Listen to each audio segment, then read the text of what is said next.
എല്ലാവർക്കും ഈ ഒരു പ്രഷർ ഫുട്ട് പരിചയം ഉണ്ടാവും അല്ലേ? നമ്മുടെ വൺ സൈഡ് ചവിട്ടി അല്ലെങ്കിൽ വൺ സൈഡ് ഫുട്ട് എന്നൊക്കെ പറയുന്ന സിംഗിൾ സൈഡ് പ്രഷർ ഫുട്ടാണിത്.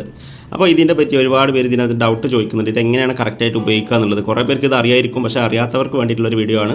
അപ്പോൾ അറിയുമ്പോൾ സാധാരണ ഇതുപോലെ വൺ സൈഡ് പ്രഷർ ഫുട്ട് ഉപയോഗിച്ച് നമ്മൾ ലേസും അതുപോലെ തന്നെ നമ്മുടെ ഈ ഒരു പൈപ്പിംഗ് ത്രെഡൊക്കെ നമ്മൾ അറ്റാച്ച് ചെയ്യാൻ വേണ്ടി വൺ സൈഡ് ഫുട്ടാണ് ഉപയോഗിക്കുക. കേട്ടോ, ഇതുപോലെ രണ്ട് വൺ സൈഡ് ഈ ഒരു പ്രഷർ ഫുട്ട് മാറ്റി വെച്ചിട്ട് നമുക്ക് സ്റ്റിച്ച് ചെയ്യേണ്ടതായിട്ട് വരാറുണ്ട്. അപ്പോൾ ആ ഒരു ഡൗട്ട് കറക്റ്റായിട്ട് ക്ലിയർ ചെയ്യാൻ വേണ്ടിയിട്ടാണ് നമ്മൾ ഇന്നത്തെ ഒരു വീഡിയോ ചെയ്യുന്നത് കേട്ടോ.